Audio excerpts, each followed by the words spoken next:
Chapter 1. Who am I? Who am I is the question a great thinker may ask itself when it comes to awareness of itself. But you, who you are, is exactly that. You are the omnipresent awareness of your waking reality. Sounds simple, right? Let me explain. You make up the awareness of your current waking reality through your senses, and not just the common ones taught in school such as taste, touch, smell, sight, and hearing, but also other senses such as emotion, hunger, and intuition and thought. Why is this important though? That is the first thing I would ask myself, and to be truthful, it's not important unless gaining full conscious control of oneself and your reality is your goal. Now, through this awareness of reality, we perceive to be able to make decisions and thoughts based on free will. Now, this is only partly true. Your external environment has an effect on your experience of this waking reality the same way as you as the awareness can have an effect on the external environment. Now, luckily, we the observers have certain physical tools which are dense enough to interact with this external reality, which the number one being the human body, and specifically speaking, the brain, heart, hands, feet, and all sensory receptors. Now here's the catch. You as the awareness is able to have this experience through the combination of these things, kind of like a well-programmed AR robot in a video game. Now, since we talked a good amount about ourselves, let's get into the external environment. And don't worry, we'll be touching back on this a lot more to come. Chapter 2. Where are we? Where the hell are we, bro? That's definitely a question I asked myself countless times. I first remember thinking to myself, where are we, when I saw a picture of space, and that bad boy was all dark with a whole bunch of sparkling things everywhere, which of course I would later come to find out as stars. Well, with that being said, I've come to tell you that we are on planet Earth. Me specifically speaking, when writing this book, I'm in Dallas. Hahaha. Seriously though, if I'm on Earth, blah blah blah, and so on, then where are all these objects located? Then boom, there's the aha moment. No matter what you believe, even if you believe that outer space doesn't even exist, you will still come to the idea that we are ever so everywhere, all simultaneously at the same time. This external environment gets weird when you're not observing it through the restrictions of light and gravity. Here, let me explain. The world and the reality that you see around you is very beautiful thanks to the advanced technology built into our brains.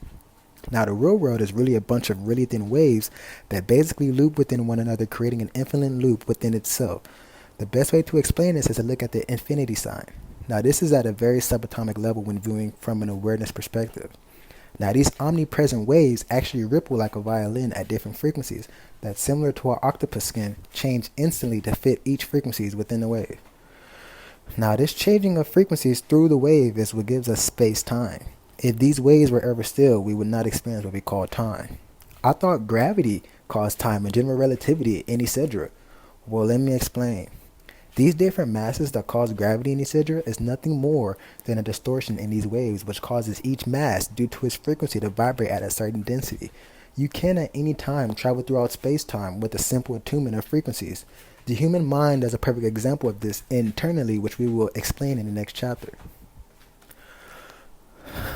Chapter 3. Omniverse. Motherfucker was thinking way too much.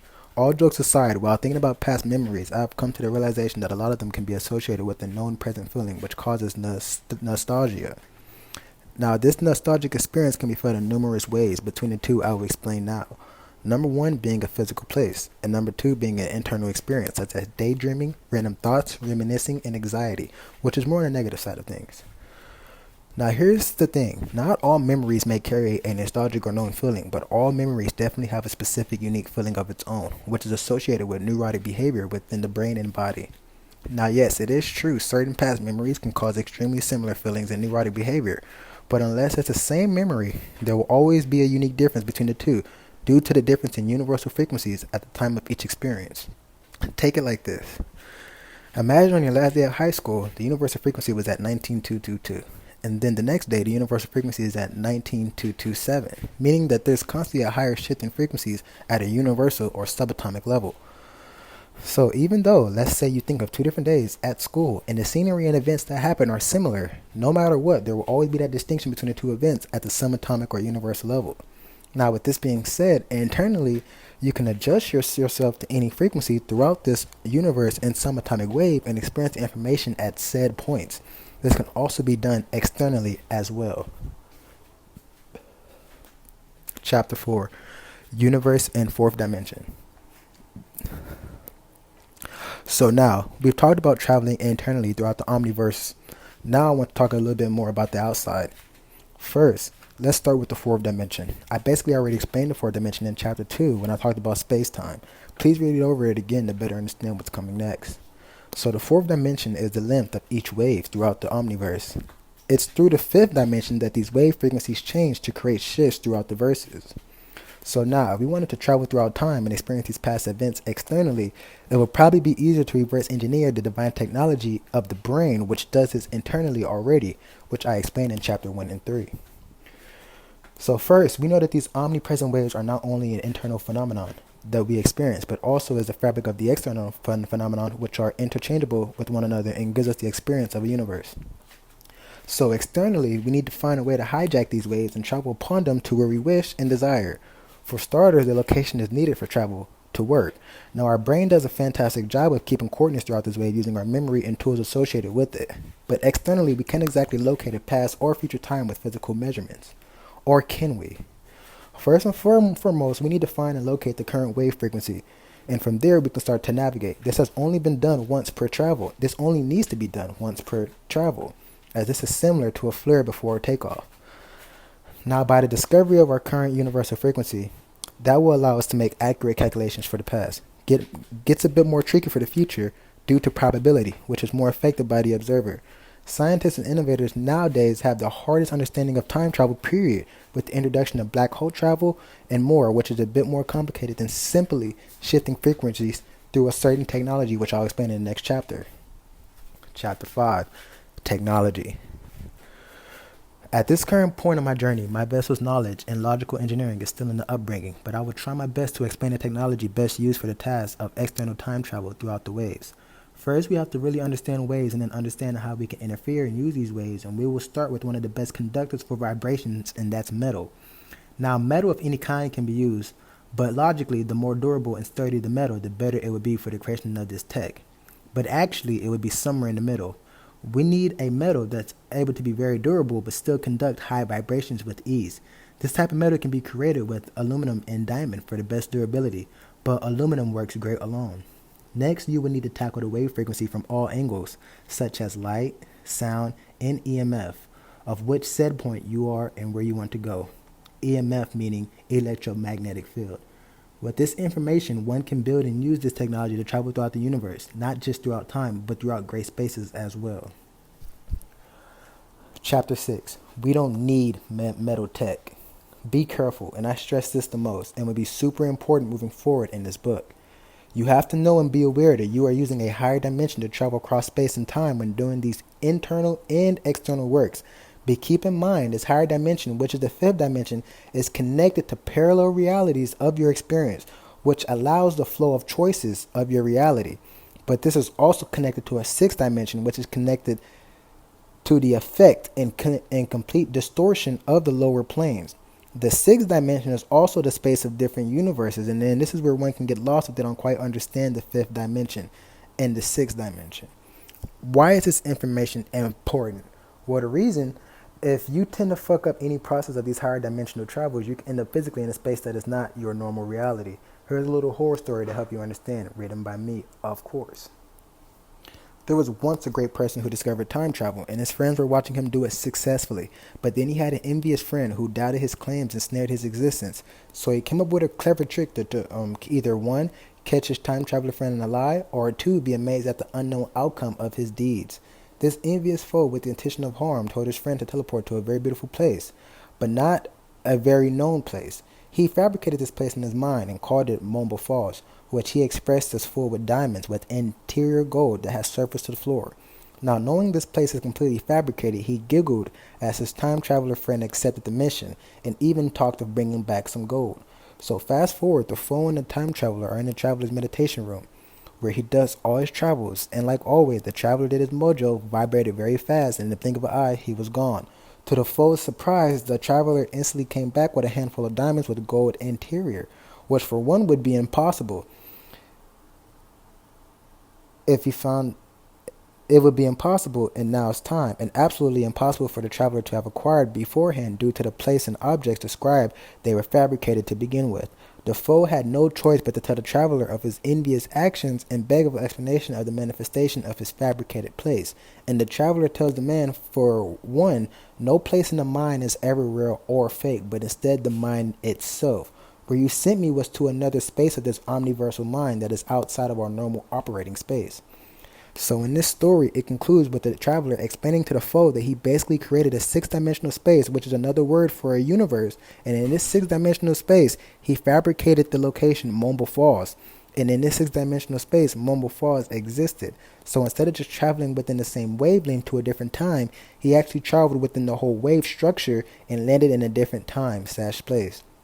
Now, with this being said, you don't actually need any type of metal or diamond tech or anything alike, for your brain and heart are the best technology man has, and is capable of these things easily and externally just as much internally.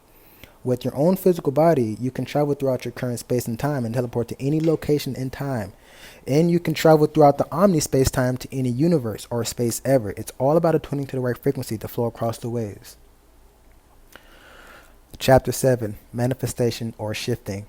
When writing this, I am aware of my own works of manifestation, as this book was something in my universe that I manifested physically. Now, in my book, The Quamane Code, I explain just how easy manifestation is, but without the understanding of the universe and universe. The teachings in the Quamane Code are only so powerful. The reason for is having a higher understanding of the inner and outer space allows a rise in your overall frequency and consciousness, allowing you to operate at a higher dimensional level. Let me explain. When a child is young and not so much aware of time, the planning and understanding of time management will be difficult till, of course, the young child gets older, then understands time and is able to operate around it, like understand what past, present, and future is, and memories and so on. So the same thing applies to higher dimensional energies. The more you become aware of these things, the better you'll be able to operate. Now, something I don't mention in the Quamane Code is shifting, which is the art of changing your conscious superposition to another. Now, this can be done to travel throughout the omniverse to get to other universes and even fairy lands, which are fabricated dream spaces with not much information, similar to Mumble Falls and the story of the traveler. Now, this art of shifting can also be used in a way to technically manifest what you want in your life. Now, when shifting, you don't have to shift to a universe too far away from you. When you see it to fit, you can shift to different realities and universes that resemble your exact previous reality, but with the set changes you desire. Now, the thing here is not to think of the consequences, which are nothing but the manifestation of contrast between your current state and the desired state. It's important to do this while ever holding the intent for positive structuring of your reality. What this does is balance out your base frequency to the surrounding new space with order and proficiency. You avoid the thoughts of doubt and consequences only when shifting to ensure an accurate shift and maintain order in the things you don't want to change. Now, when reverse engineering this concept, when you're shifting, you want to definitely ponder and meditate on the space desired and the things you want to follow when shifting. This should be the only focus, as well as the internal feeling of being at the desired space or time as well. And this process is not an ongoing time process. This can be done instantly. Shifting can be done instantly. Now, shift manifesting is my favorite and go-to for manifesting a lot of the big things in my life, due to it being an easier route to take when a lot of things are involved, and also the manifestation of things that were shift manifested in the 3D reality looks very mystically, which I find very amusing and entertaining. The reason for this is because things manifested through shifting takes a fifth and sixth dimensional approach to creation versus third and fourth dimensional approach to creation, such as building and engineering. Now, manifesting through affirmations and intention and visualization is still very keen, and I still use these forms for manifesting occasionally as well. But these forms of manifestation is actually just shifting your frequency throughout the omniversal wavelength in a gradual process. Chapter 8, Shifting. So, at the time of whoever that's reading this is reading this, you will have already shifted through the omniversal wavelength trends upon trends of times, and even trends of more times are reading this book because you're always shifting. Remember how I explained space-time in the earlier chapters? Well, your body and conscious awareness is also surfing along these waves in a never-ending flow. This is how you experience time internally and can remember just a minute ago, day ago, and so on. Now, think of the future. You get possibilities, for your conscious awareness has yet to experience its next transformation. Based on past frequencies throughout the wave, your conscious awareness can make calculations and predictions on the future, but never be sure on which route the waves will take, or not. Well then, remember how I mentioned that these waves are not something with a beginning nor an end. Chapter 8. Shifting. Well then, remember how I mentioned that these waves are not something with a beginning nor an end, but instead an interchangeable loop within one another? Well, you forgot, now you remember. But the point here is that every possible outcome or possibility for a future already exists. Now, based on your current frequency, it usually dictates where you will travel to, and this manifests on all densities, physical action being the last. Majority of people's current frequency is a result of their past experiences and energies encountered. Now, you can hijack this process by shifting to your desired frequency using the information that you want instead of past information, ultimately forcing the wave to adjust to your new frequency, or interchangeably ascend your awareness to a higher wave that contains your new creative frequency. One of the easiest ways of doing this is through meditation. You can shift to anywhere, and I mean anywhere. Just keep in mind you're always safe. Now, that affirmation will make a lot more sense later, but it's your protection throughout the universe. But just have fun, and now, like I said, don't focus on the negative, for you're in a highly manifestive state when shifting. Now, in wanting to shift to a specific reality or universe, you will first need to get the coordinates in mind. Now, luckily for the human body, a lot of the hard and technical work is handled subconsciously through our brains. So all you have to do is imagine the space or things wanted, and that will be the first step to initiating this damn shift. I will explain a bit more for my scholars out there, but when you imagine whatever you want, even if it's fabricated and you just created it, omniversally already has a frequency. So when you conjure up this manifestation, you just access bits of the frequency. Now, depending on how much of the frequency you download will depend on the efficiency of the shift. But I would say in most cases, when an intentional shift has started, it 100% of the time will finish. So only use shifting if you're sure you want to make the changes you desire. Now, yes, you can always shift back, and that's your safety net. And that can be done by simply remembering a past space or an event which will shift your frequency back to that space, no matter how far away you are. And as you master this, you can do it back and forth and over again. Dreams are a phenomenon that represents this process unintentionally, but the dream frequencies are so weak compared to your waking reality that the conscious thought of your waking reality can easily pull you back there. This information is extremely useful for individuals stuck in